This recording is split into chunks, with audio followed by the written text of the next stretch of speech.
जय श्री राम मित्रों, किसी भी व्यक्ति का स्वभाव उसका दर्पण होता है। स्वभाव और व्यक्ति के गुणों के आधार पर उसके बारे में आकलन किया जा सकता है कि वह व्यक्ति कैसा है। गुणी व्यक्ति को पूरी दुनिया पूछती है, जबकि अवगुणों वाला व्यक्ति हर जगह निंदा का कारण ही बनता है। ऐसे ही व्यक्ति की कुछ विशेष आदतें व उनके गुणों के आधार पर उसके स्वभाव का तो आकलन किया जा सकता ही है, साथ में यह भी जाना जा सकता है कि पूर्व जन्म में वह व्यक्ति कैसा था और इस धरातल पर आने से पहले उसका निवास किस स्थान पर था। हमारे शास्त्रों में कुछ ऐसे ही लक्षण बताए गए हैं। दोस्तों, आज के इस वीडियो में हम आप लोगों को कुछ ऐसे ही लक्षण बताएंगे जो यदि किसी व्यक्ति के अंदर आपको दिखाई देता है तो आपको समझ जाना चाहिए कि यह व्यक्ति सीधा स्वर्ग से इस धरती पर आया है। दोस्तों, गरुड़ पुराण में यह बात स्पष्ट रूप से मालूम होती है कि मृत्यु के पश्चात व्यक्ति को कौन से कर्म की कौन सी सजा भुगतनी पड़ेगी। इसके साथ ही गरुड़ पुराण में यह भी वर्णन है कि व्यक्ति कौन कौन सा कर्म करता है तो उसे स्वर्ग इत्यादि लोकों की प्राप्ति होती है। तो इस वीडियो में ऐसे ही कुछ लक्षणों के बारे में जानेंगे। यदि इस प्रकार के लक्षण आपके अंदर हैं या फिर किसी ऐसे व्यक्ति को आप जानते हैं जिसके अंदर ऐसा गुण मौजूद है, तो आपको समझ जाना चाहिए कि वह सीधा स्वर्ग का सुख भोग कर धरती पर आया है। तो चलिए जानते हैं।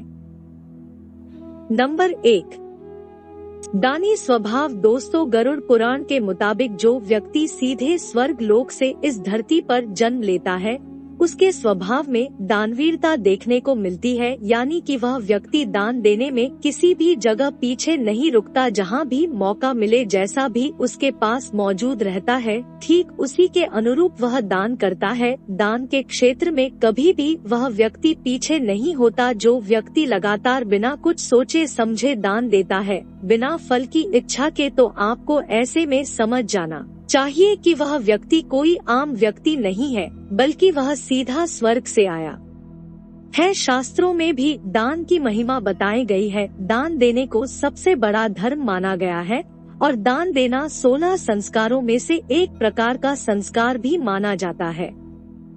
नंबर 2, मधुर वाणी। दोस्तों, कुछ लोग ऐसे होते हैं जो अपनी वाणी की मधुरता से अनायास ही लोगों का दिल जीत लेते हैं, यानी कि उनकी वाणी इतना ज्यादा मीठा होता है, उनकी वाणी को हर कोई पसंद करता है।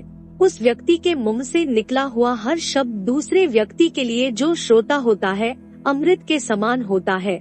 जबकि कुछ लोग ऐसे होते हैं जिनकी वाणी में कटुता देखने को मिलती है, उनकी बात किसी को पसंद नहीं आती और हर जगह वह गलत साबित होते हैं।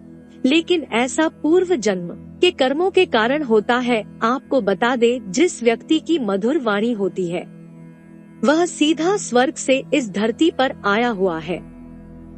नंबर 3, भक्ति में लीन। मित्रों, मनुष्य जीवन का मुख्य उद्देश्य भक्ति करके मोक्ष प्राप्त करना होता है। यदि कोई व्यक्ति मनुष्य जीवन में मोक्ष प्राप्त करने के लिए प्रयास नहीं करता है तो उसके जीवन को जानवर के समान बताया गया है। जो व्यक्ति इस धरातल पर भौतिक सुख सुविधाओं को प्राप्त करने के साथ ही मोक्ष के लिए प्रयास करता है, भक्ति मार्ग पर जाता है, साधु संतों की बातों को सुनता है, अपने इष्ट देव और अपने पूर्वजों का हमेशा सत्कार और उनका नित्य जप करता है, तो ऐसा व्यक्ति कोई आम व्यक्ति नहीं होता है, बल्कि यह सीधा स्वर्ग से आने वाला व्यक्ति होता है। पूर्व जन्म के अच्छे कर्मों की वजह से ही वर्तमान के जन्म में भक्ति रूपी बीज इंसान के हृदय में उगता है। इसलिए जो व्यक्ति हमेशा पूजा पाठ करता है सात्विक तरीका से, वह सीधा स्वर्ग से आने वाला व्यक्ति कहा जा सकता है। पूजा पाठ करने से और अपने इष्ट देव और अपने पूर्वजों का मान सम्मान करने से हमेशा घर में सुख शांति बनी रहती है। नंबर 4, दयालुता और परोपकार की भावना। मित्रों, गरुड़ पुराण में यह बात स्पष्ट रूप से बताया गया है कि जो व्यक्ति गरीबों और जरूरतमंदों की मदद करने के लिए हमेशा आगे आता है, कभी भी भूखे व्यक्ति को वह भूखा नहीं देख सकता, उसे खाना खिलाने के लिए हमेशा तत्पर रहता है, गरीबों की मदद करने के लिए सदैव अग्रसर रहता है, ऐसा व्यक्ति कोई आम व्यक्ति नहीं होता है, बल्कि सीधा स्वर्ग से आया हुआ प्राणी माना जाता है। इसके अलावा अच्छे संस्कार और उसके स्वभाव में मधुरता भी एक प्रकार से उसे एक विलक्षण प्रतिभा का धनी बनाता है।